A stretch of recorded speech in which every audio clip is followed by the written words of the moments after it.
प्रणाम। मैं दुखी क्यों? मनुष्य का अहंकार खड़ा है मनुष्य की मूर्खता पर। उसको कोई समझ नहीं होती। अहंकार और मूर्खता, भय और लोभ, यह सब इकट्ठे रहते हैं। जीवन का लोभ है, मौत का भय। इज्जत का लोभ है, बेइज्जती का भय। स्वर्ग का लोभ है, नरक का भय। नफे का लोभ है, नुकसान का भय। जो लोभी है वह भय से रहित नहीं रह सकता। वैसे ही अहंकारी व्यक्ति मूर्खता के बिना नहीं हो सकता। कोई भी अहंकारी मूर्खता के बिना नहीं रह सकता। यह जो सदी है बहुत ही बड़ी अहंकारी है, बहुत पढ़ी लिखी है, लेकिन बहुत मूर्ख और बहुत अहंकारी है। अहंकार जो है वह मूर्खता पे खड़ा होता है। अहंकार का मतलब है कि मैं जानता हूँ, मुझे सब पता है, मैं हूँ, मैं। और जितना ये मैं कहता है और मैं जानता हूँ तो कुछ नहीं जानता, मैं ही जानता हूँ, ऐसा व्यक्ति उतना बड़ा अहंकारी होता है। उसका जो अहंकार है उसकी जानकारी पर खड़ा है, और जितना अधिक जानता है उतना अधिक उसको अहंकार होता है। और जितना अहंकार उसे होता है उतना उसकी दुनिया में भगवान नहीं होता है। अहंकार खड़ा है मनुष्य की मूर्खता पर। यह सदी बहुत पढ़ी लिखी है, लेकिन यह सदी बहुत मूर्ख है। अहंकार ईश्वर को नहीं मानता।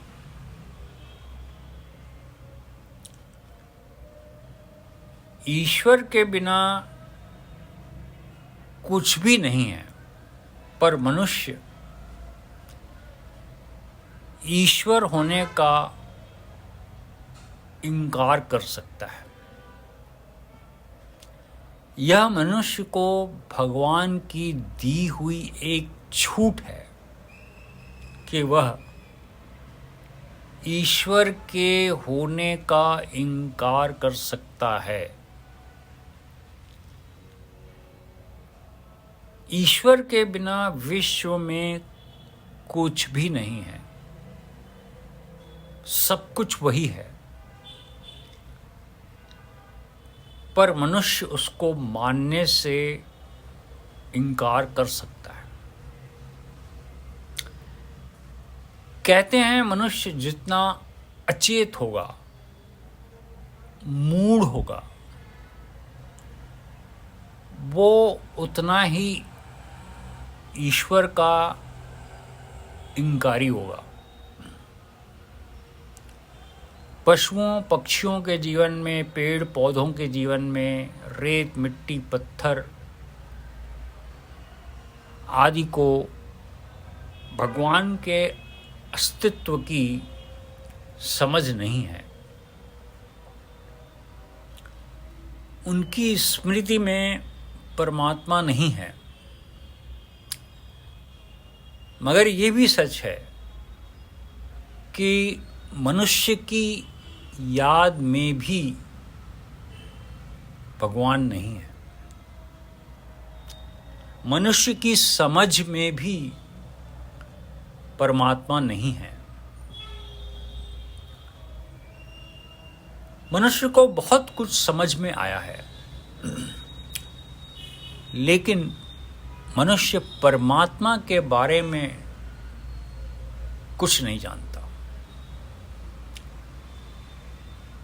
परमात्मा के जानने में उसकी रुचि भी नहीं है।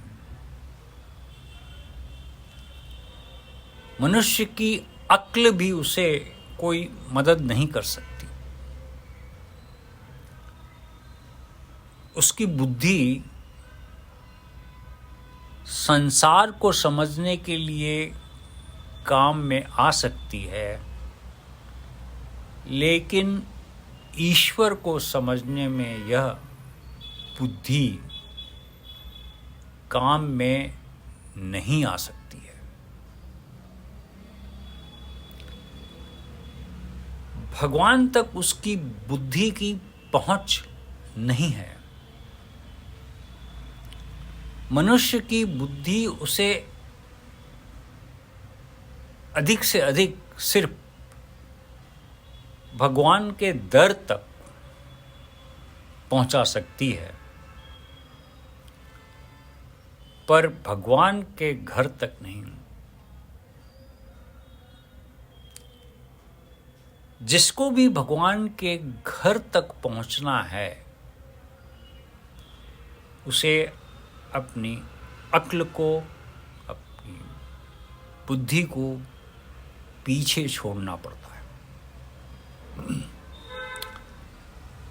मशहूर रूहानी शायर इकबाल कहते हैं, गुजर जा अकल से आगे कि ये नूर चरागे राह है, मंजिल नहीं। भगवान के दर्शन होते ही सुध-बुध नहीं रहती। गुरबानी के अनुसार दर्शन देखत ही सुध की न सुध रही, बुध की न बुध रही, मत मई न मत है।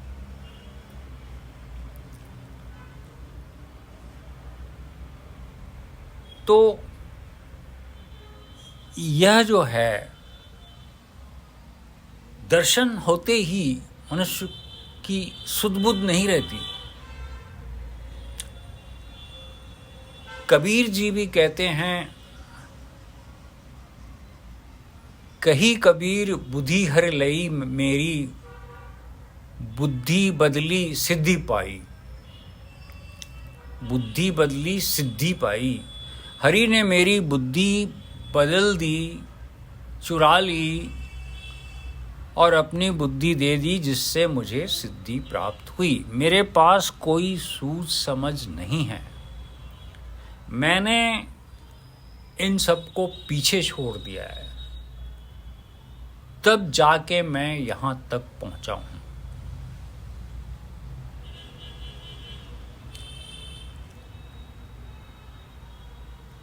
ओशो रजनीश ने भी कहा है, तेरी मंजिल पे पहुँचना कोई आसान न था, सरहदे अकल से गुजरे तो यहाँ तक पहुँचे। अकल की हदबंदी से हटने के बाद ही परमात्मा तक पहुँच सकते हैं। अक्ल की सरहद पार करनी पड़ती है, पर अक्ल एक ऐसी सरहद है, अक्ल एक ऐसी सीमा है जो खुद को आसानी से पार करने नहीं देती है।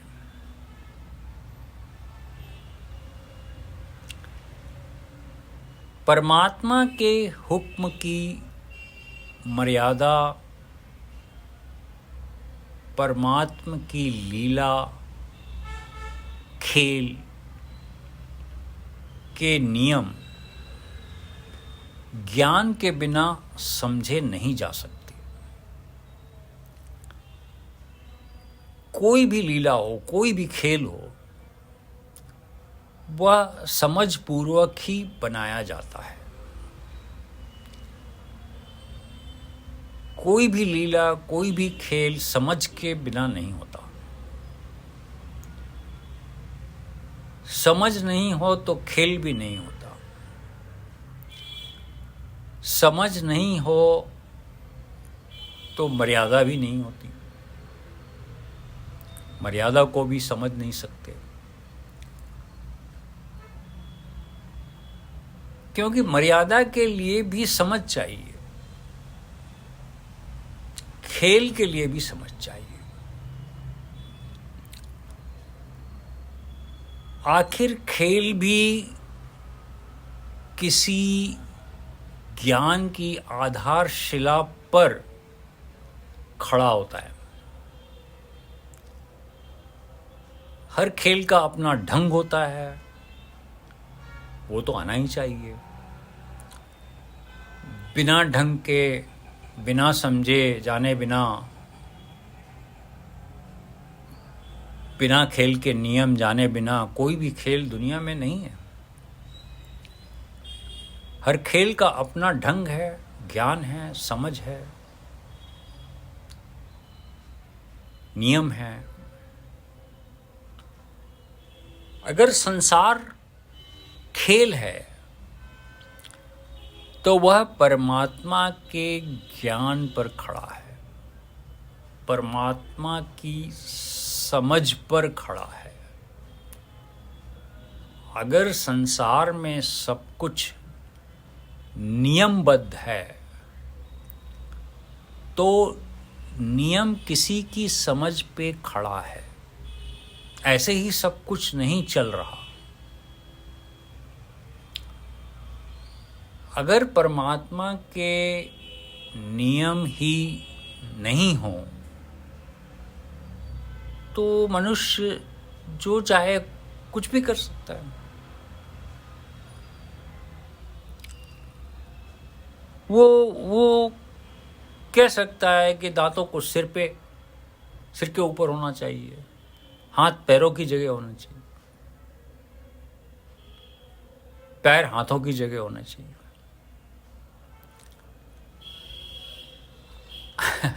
आंखें पेट में होनी चाहिए, वो कह सकता है।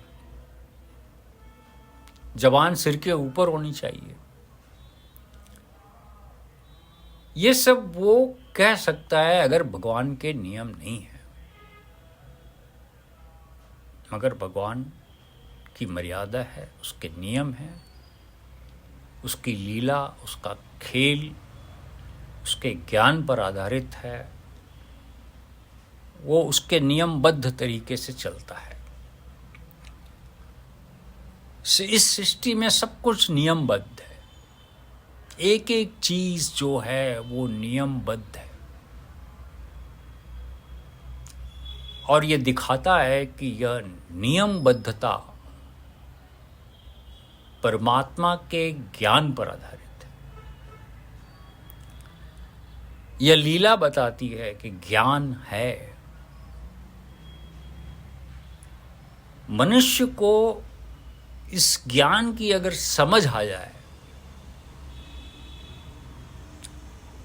तो गूढ़ परमात्मा का ज्ञान हो सकता है, और उसको इस ज्ञान के बोध होने से वह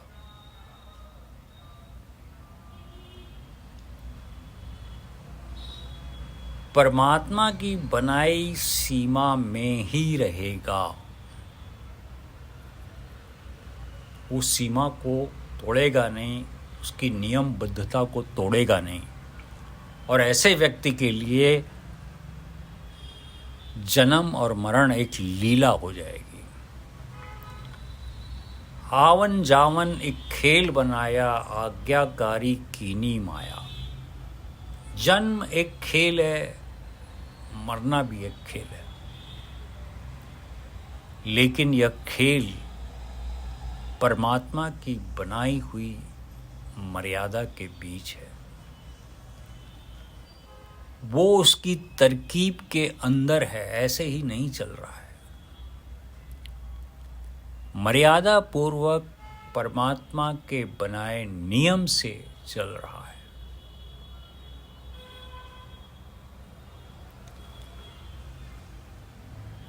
गुरु नानक देव जी कहते हैं कि जिसने परमात्मा की इस मर्यादा को समझा है,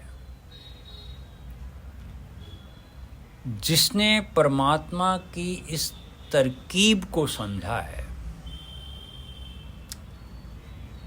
जिसने परमात्मा की इस लीला को समझा है, वह भली भांति जानता है कि सब कुछ प्रभु का एक चल रहा हुआ पसारा है, जो उसके खेल पर खड़ा है, उसके ज्ञान पे खड़ा है, उसकी मर्यादा पे खड़ा है।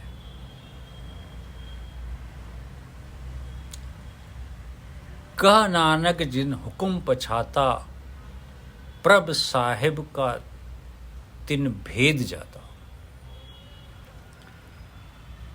परमात्मा के हुक्म यानी उसकी मर्यादा को जिसने समझ लिया है, जिसने उसकी लीला को समझ लिया है, उसे ही परमात्मा का बोध हुआ है, ऐसा कह सकते हैं। और ऐसा व्यक्ति परमात्मा की बनाई हुई मर्यादा में ही रहता है।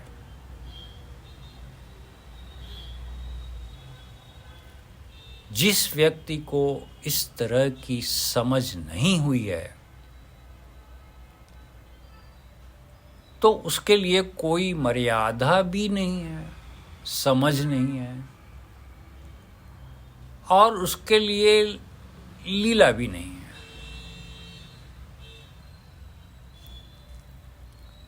वो अज्ञान से भरा है।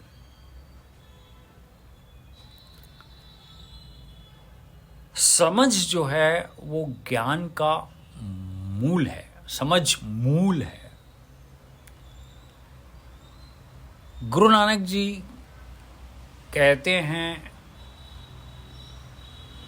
हुक्मी होवन आकार हुक्मी न कहिया जाए। परमात्मा के हुक्म से ही सब आकारों की उत्पत्ति हुई है। उसके हुक्म को शब्दों में बयान नहीं किया जा सकता, क्योंकि आकार इतना है कि उसकी कोई सीमा नहीं है,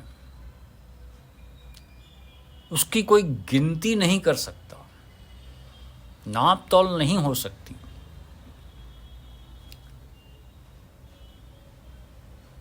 कोई उसका माप तोल नहीं कर सकता। कहाँ से शुरू होती है और कहाँ पे जाके खत्म होती है, यह भी गिना नहीं जा सकता। यह सब नाप तोल के बीच में नहीं आता। ये आकार कहाँ से शुरू होता है और कहाँ खत्म होता है, कोई पकड़ नहीं सकता। और ये सारे का सारा आकार कितना बड़ा है, कोई नहीं जानता। इस तरह बेअंत शब्द निकलता है कि परमात्मा बेअंत है, उसका कोई अंत नहीं है। उसको आप नाप नहीं सकते, उसकी मर्यादा को आप नाप नहीं सकते,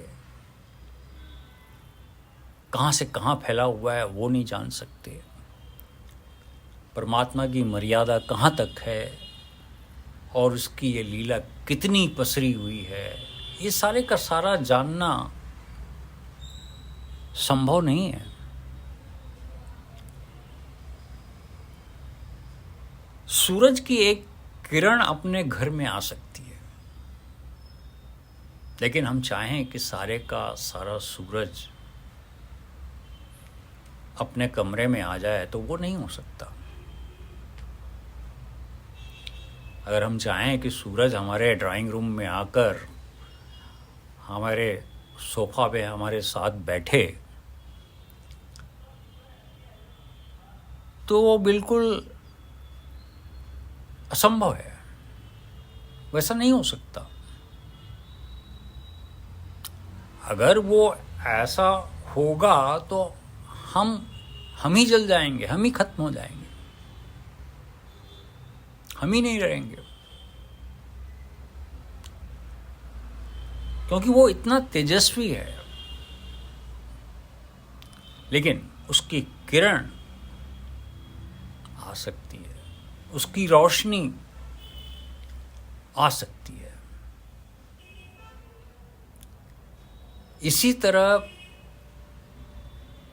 परमात्मा की समझ आ सकती है, लेकिन वह समझ भी सीमित होगी।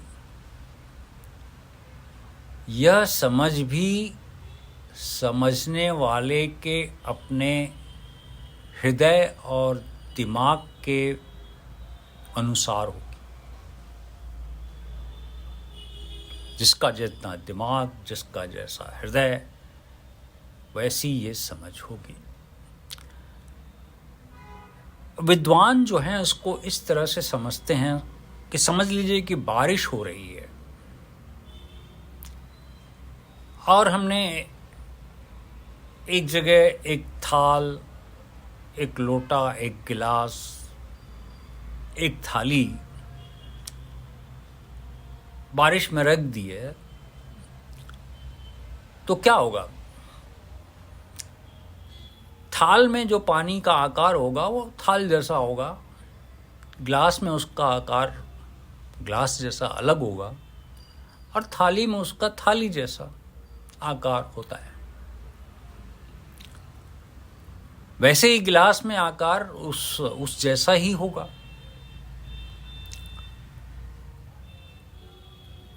बारिश का पानी तो वही एक ही है, पर उसका आकार हर एक पात्र में अलग अलग बन जाता है।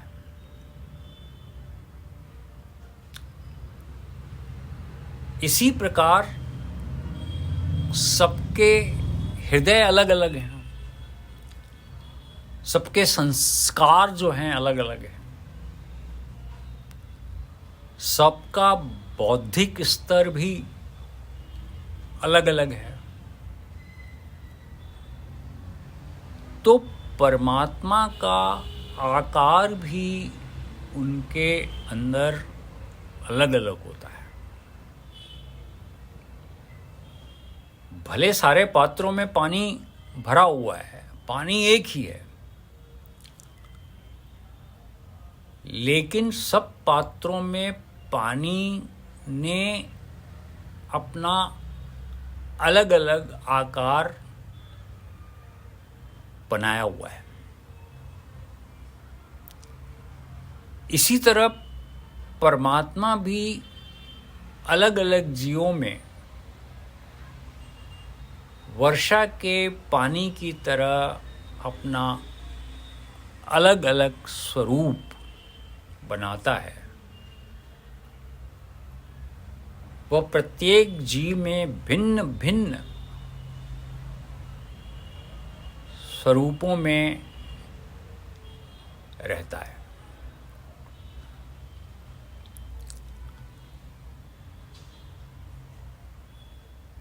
गुरु नानक देव जी महाराज यहाँ पर कहते हैं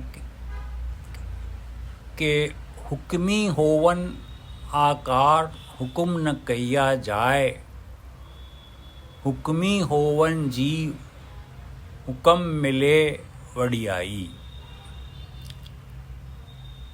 सारा जीवन जो जड़ के अंदर इस शरीर में समाया हुआ है,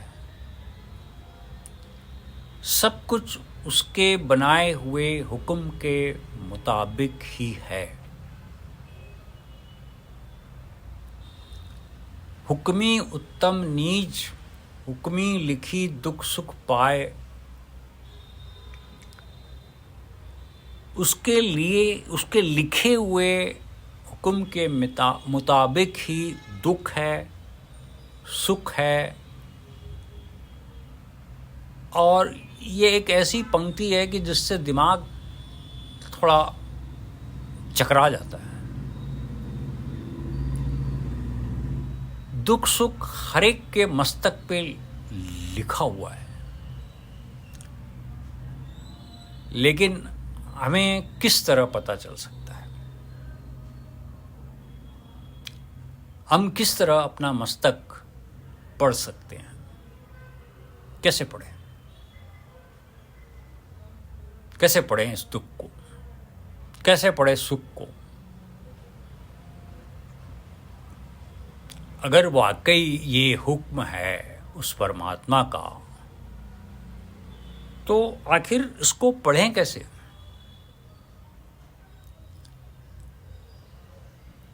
पढ़ने का कोई एक ढंग नहीं है।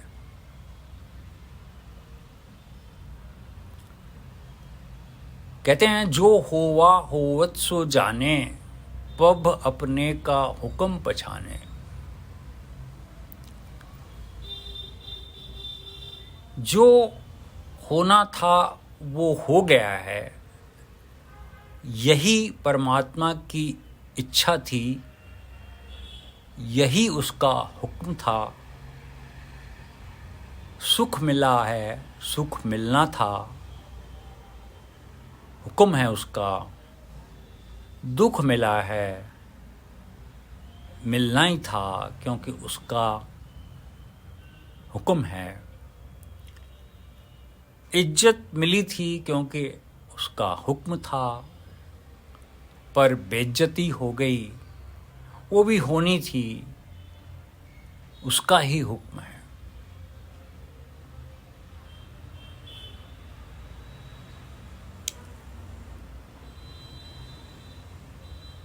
गुरु नानक देव जी महाराज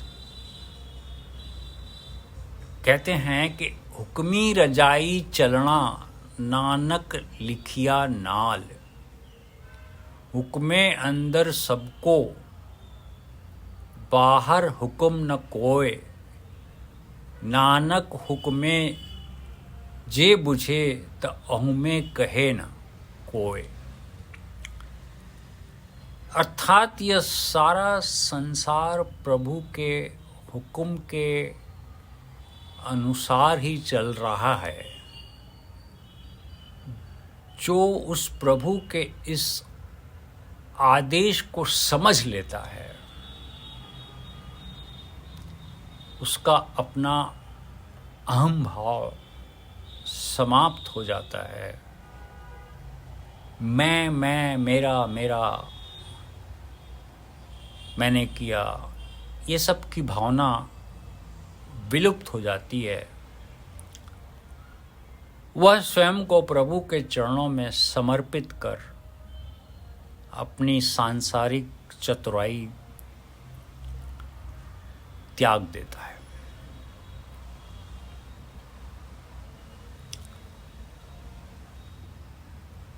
सब कुछ हो रहा है, किया नहीं जा रहा है। बहुत कुछ हो रहा है, बहुत कुछ हो रहा है, लेकिन किया नहीं जा रहा है। इसलिए जब हम कहते हैं कि किया नहीं जा रहा है, तो हर कोई सोचता है मैं कर रहा हूं। तो भाई सूरज उगता है तो क्या तू उगा रहा है? रात तूने बनाई है, बारिश और बादल उमड़े हैं, क्या तूने बनाए? जगत में बहुत कुछ हो रहा है, इतना बड़ा और महान हो रहा है कि एक सिर्फ तू ही नहीं है, और तू कह रहा है कि मैं कर रहा हूं। अरे तेरे अंदर, तेरे शरीर में भी बहुत कुछ हो रहा है, खून चल रहा है तेरे अंदर, श्वास चल रही है, तू नहीं चला रहा है। तेरा दिल धड़क रहा है, तू नहीं धड़का रहा है। इसी तरीके से सब कुछ हो रहा है, तू नहीं कर रहा है। अब कोई कहेगा कि मैं अगर कुछ नहीं कर रहा हूं तो मेरी जिम्मेदारी क्या है?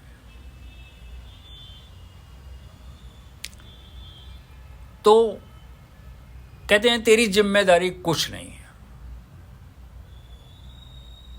अगर तू ये समझ कि तू कुछ नहीं कर रहा है, अगर ये तू समझे कि तू कुछ नहीं कर रहा है, तो तेरी कोई जिम्मेदारी नहीं है, तू आनंद में रह सकता है। फिर जो कुछ भी सामने है वो प्रभु का हुक्म है। जो हुआ होवे उसे प्रभु का हुक्म समझ के परवान कर, एक्सेप्ट कर। मैं करता ही नहीं, हो गया सो हो गया, सब हो रहा है, किया नहीं जा रहा है, मैं नहीं कर रहा हूं। कितना कुछ ब्रह्मांड के अंदर हो रहा है, क्या तू कर रहा है? ब्रह्मांड में जो भी हो रहा है मेरी जिम्मेदारी नहीं है, तेरी जिम्मेदारी नहीं है। इस शरीर में, इस पिंड में जो कुछ हो रहा है वो भी मेरी जिम्मेदारी नहीं है, क्योंकि हो रहा है, किया नहीं जा रहा है। अब सवाल उठता है कि मेरी कोई जिम्मेवारी नहीं है, फिर मैं दुखी क्यों? तेरी कोई जिम्मेवारी नहीं है, फिर तू दुखी क्यों? ऐसा सोचता है। मेरी कोई जिम्मेदारी नहीं है, फिर मैं दुखी क्यों? क्योंकि तू सोचता है कि तू कर रहा है, इसलिए दुखी होता है। मैंने किया है, कहा तो जो दुख आएगा तो वह तेरा होगा, और यदि सुख आएगा तो वो भी तेरा होगा, क्योंकि उस कृति पर मेरा की मोहर लगी हुई है।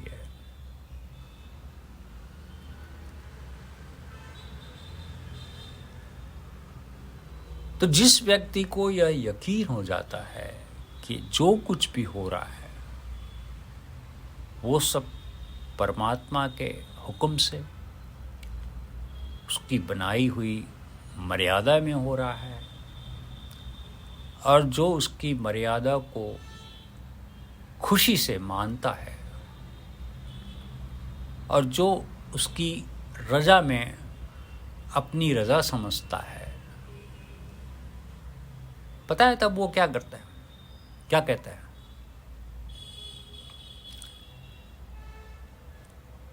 दुख नहीं सब सुख ही है रे, एके एकी नेते, बुरा नहीं सब भला ही है रे, हार नहीं सब जेते।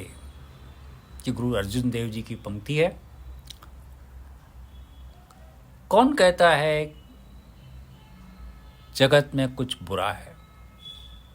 कुछ भी बुरा नहीं। कौन कहता है दुख है? कोई दुख नहीं है। कौन कहता है हार है? कुछ भी हार नहीं है। अगर हार हो रही है तो वो परमात्मा कर रहा है, तो ये उसकी हार है, उसकी हार हो रही है। तू क्यों चिंता करता है? कोई हार नहीं है। हाँ, जब मैं नहीं तो फिर दुख भी नहीं। मैं करता हूं नहीं तो फिर हार भी नहीं है, कुछ बुरा भी नहीं है। कुछ ठीक हुआ है तो जैसा होना चाहिए था वैसा ही हुआ है, तो फिर बुरा कैसा? जो मिलना था वो ही मिला है, तो फिर दुख काहे का?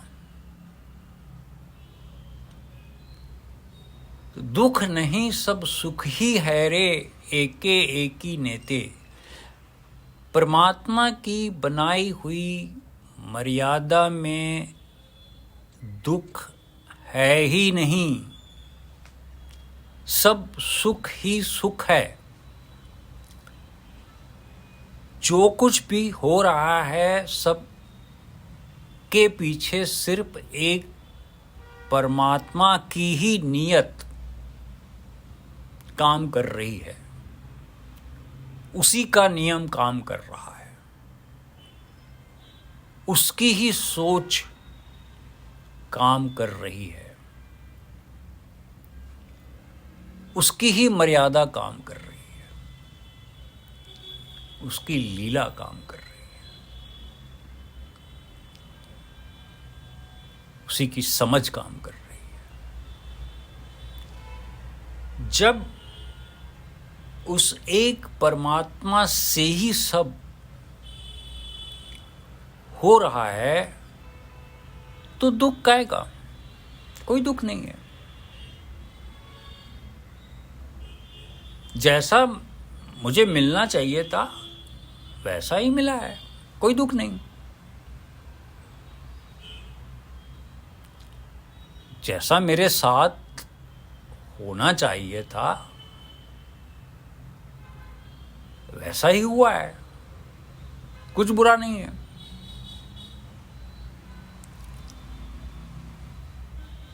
अगर जिंदगी में कभी ऐसा कुछ हो जाए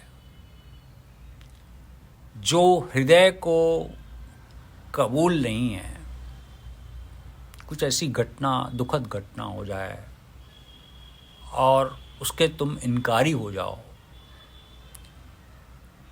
तो समझ लेना कि तुम्हें परमात्मा कबूल नहीं है।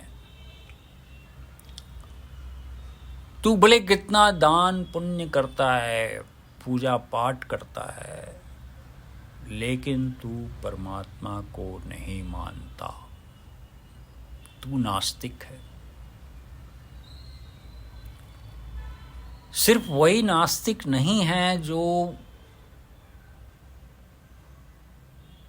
ऐलानिया कहते हैं कि परमात्मा हम तुमको नहीं मानते। वह भी नास्तिक है जो कहता है कि परमात्मा है लेकिन उसके हुक्म को मैं नहीं मानता।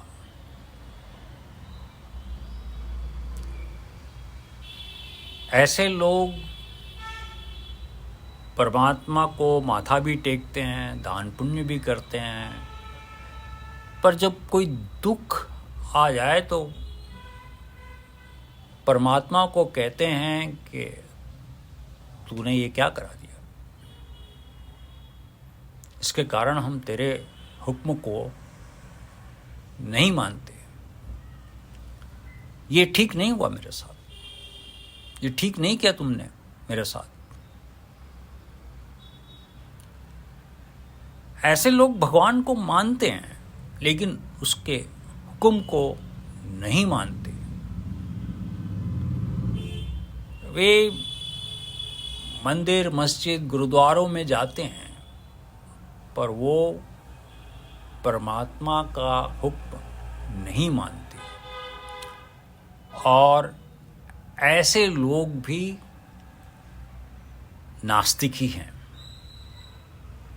जो हुआ है वो हमें कबूल नहीं है।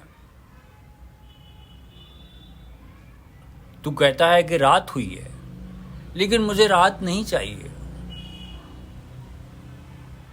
तो वो कैसे होगा? तुझे रात में ही जीना पड़ेगा क्योंकि तुम्हारे हाथ में नहीं है। तुम्हारे हाथ में नहीं है कि तुम्हें रात में नहीं रहना तो रात नहीं हो। अब तू कहे कि चाहे कि दिन नहीं चाहिए, सूरज क्यों उगा है, तो तेरे चाहने से ऐसा तो होने वाला नहीं है।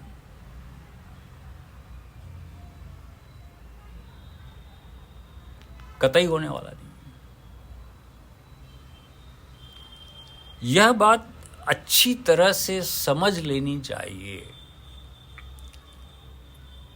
कि सब कुछ हो रहा है, किया नहीं जा रहा है, हो रहा है, किया नहीं जा रहा है। फिर मनुष्य क्यों दुखी है? क्योंकि वह कहता है कि मैं कर रहा हूं। जितना वो अपने आप को कर्ता मानता है उतना ही दुखी होता है। पता है सबसे बड़ी भेंट क्या है जो हम परमात्मा के आगे रख सकते हैं?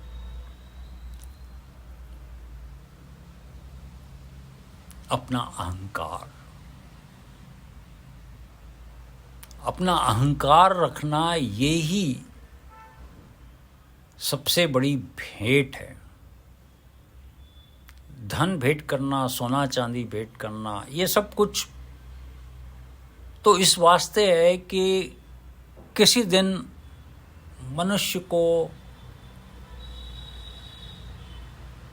अपना अहंकार भेंट करने की समझ भी आ जाए। क्योंकि मनुष्य का अहंकार जो है वो कभी धन पर खड़ा होता है, कभी ज्ञान पे खड़ा होता है, कभी सोने पे, चांदी पर। बहुत बड़ा अहंकार होता है। और ये सब भेंट देने की वजह ये है कि इस तरह थोड़ा थोड़ा अहंकार भेंट करते करते एक दिन ऐसा आ जाए कि सारा अहंकार भगवान को समर्पित कर सके। जीव अपने सारे अहंकार को परमात्मा के हवाले करके ही परमात्मा के करीब पहुंच सकता है। कबीर जी कहते हैं, माया तजी तो का भया, मान तजी नहीं जाए। मान बड़े मुनियर मिले, मान सबनी को खाए। अर्थात माया को छोड़ दिया तो भी क्या हुआ? मान प्रतिष्ठा नहीं छोड़ी जाती, अहंकार नहीं छोड़ा जाता। ये अहम भाव बड़े बड़े मुनियों को निगल गया, सारे संसार को खा जाता है। जब तक अहंकार है तब तक तू परमात्मा से दूर है। बहुत कुछ ऐसा होगा जो तुमको कबूल नहीं होगा। जो तू चाहता है उसके अनुकूल नहीं होगा, फिर वहाँ पर भी रोएगा और दुखी होगा। सैकड़ों सुख मनुष्य को मिलते हैं, लेकिन भगवान का धन्यवाद नहीं करता। लेकिन एक दो दुख आता है तो वह भगवान को ही मानने से इनकार कर देता है।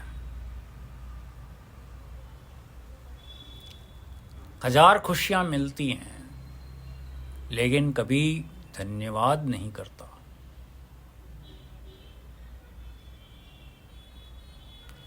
ऊपर ऊपर से धन्यवाद देता होगा। और एक बात ध्यान देने जैसी है कि खुशियों के मौके पर जो भी सत्संग होते हैं वो सब अधिकतर मनोरंजन होता है। खुशी के समय का सत्संग नहीं होता है, मनोरंजन होता है। वो भगवान को शुक्राना करने के लिए ठीक है किया जाता है, लेकिन वो मनोरंजन जैसा ही होता है। दुख के समय किया हुआ सत्संग थोड़ा बहुत सत्संग लगता है। उस वक्त मनुष्य को सत्संग की थोड़ी ज़रूरत होती है और वह प्रार्थना भी थोड़ी दिल से गहरी करता है। लेकिन सुख में ऐसे ही मनोरंजन में सत्संग होता है।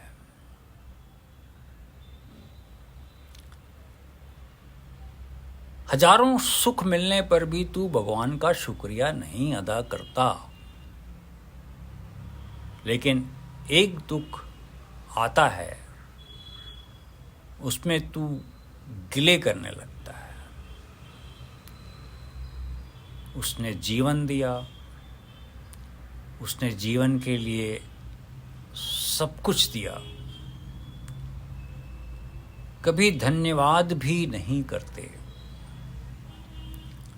पर एकाध दुख आ जाता है तो परमात्मा को जिम्मेदार ठहराते हैं। और गजब की बात तो ये है कि जो एकाध दुख भी आता है तो वह भी तुझको तेरे कारण आता है, परमात्मा के कारण नहीं आता है।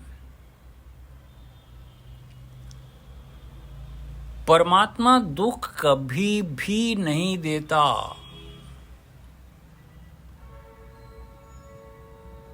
वो दुख तेरे कारण ही आया है। दुख की जिम्मेदारी तेरी है।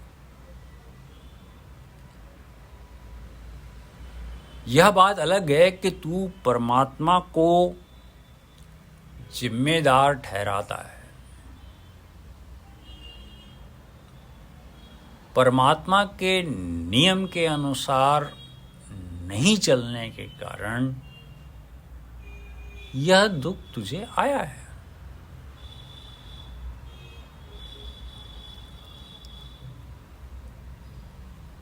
परमात्मा के नियम को तू ठुकरा सकता है। उसका नियम क्या है? जो तू बोएगा वही फल तुझे मिलेगा। बाजरा बोएगा तो बाजरा मिलेगा, गेहूं बोएगा तो गेहूं मिलेगा। अगर तू बोले कि मैंने बहुत मेहनत की है, खाद पानी भी बहुत डाला है, खेत में बहुत ख्याल रखा है, इसलिए बाजरा बोने पर भी मुझे गेहूं चाहिए। तो ऐसा नहीं हो सकता। परमात्मा का यह नियम है, अगर गेहूं चाहिए तो गेहूं बोना पड़ेगा, बाजरा चाहिए तो बाजरा बोना पड़ेगा। दुख बीजा है, दुख बीजा होगा तो दुख ही मिलेगा। तो इसमें भगवान का कोई कसूर नहीं है। यह समझ लेना चाहिए। पुन्नी पापी आखण नाही, करी करी करना लिखी ले जाओ। आपे बीजी आपे ही खाओ, नानक हुक्मी आवो जाओ।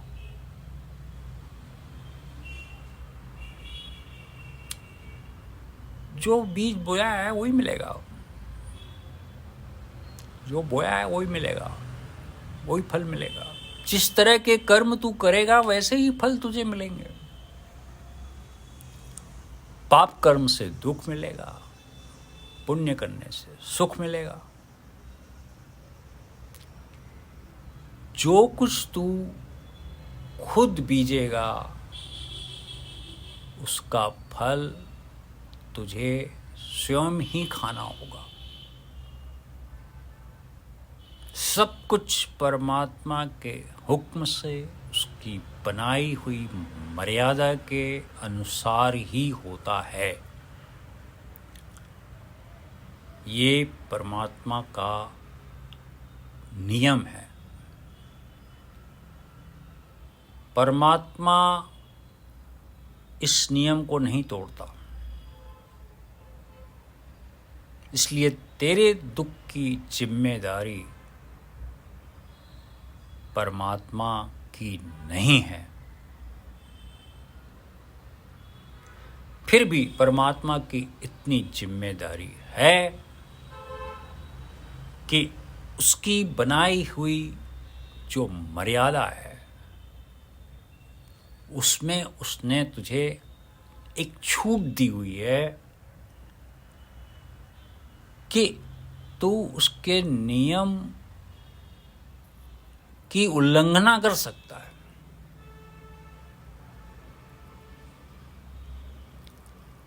और उसके लिए तुझे उस प्रकार का फल मिलेगा। इसीलिए जो ज्ञानी लोग हैं, ब्रह्मज्ञानी, कहते हैं कि ये छूट भी तेरी है, ये छूट भी परमात्मा की दी हुई है, इसलिए हमारा कुछ भी नहीं है, सब कुछ तेरा है, सब कुछ तू ही है।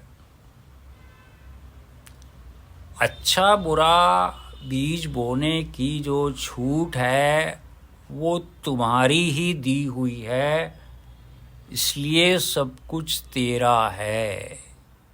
प्रभु, सब कुछ तेरा है, मेरा कुछ भी नहीं है।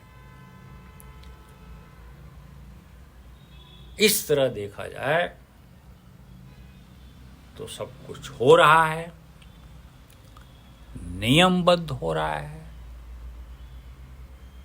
लीला और खेल तमाशे के रूप में हो रहा है, लेकिन समझ पूर्वक हो रहा है।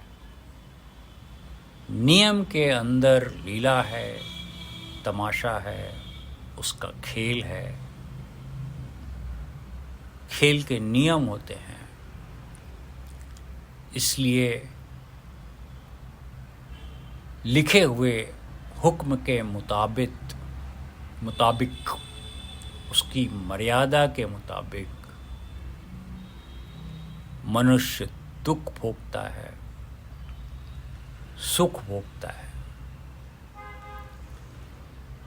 ऐसे लोग जो हमेशा परमात्मा की बनाई मर्यादा में रहते हैं, परमात्मा के हुक्म की अवमानना या उल्लंघन नहीं करते, वे सदा आनंदित रहते हैं, प्रफुल्लित रहते हैं। भगवान के नियम को कोई कभी तोड़ नहीं सकता। उसको मानने से इनकार जरूर कर सकता है,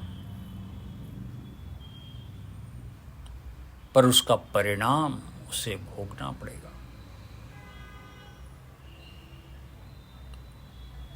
परमात्मा के हुक्म के अनुसार लोग जीते हैं, मरते हैं। जब तक मनुष्य का अहंकार नहीं मरता, तब तक वो जीता है, मरता है, जन्म मरण के चक्र में घूमता रहता है। जब तक वह मैं हूँ, मैं करते रहेगा, तब तक वो जन्मता रहेगा, मरता रहेगा। लेकिन जिस दिन मनुष्य कहता है तू है, तू है, तू ही है, तू है, तू ही है, तू ही है परमात्मा, सिर्फ तू ही है, उसका जन्म मरण मिट जाता है।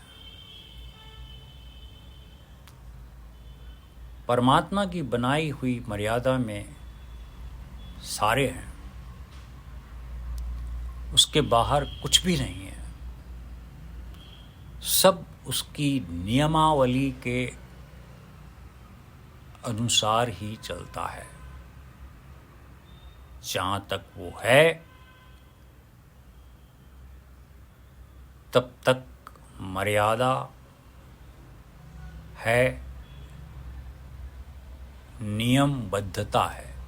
यह धरती, यह सारा ब्रह्मांड, ये सारा निजाम उसके बनाए हुए नियम के अनुसार चलता है, क्योंकि नियम मर्यादा बनाने वाला वही है, उसी का हुक्म चलता है।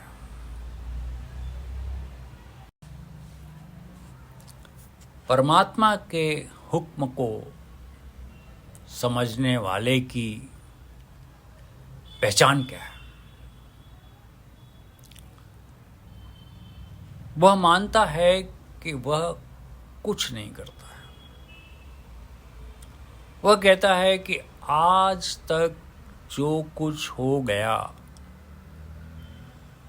वह सब मुझे कबूल है,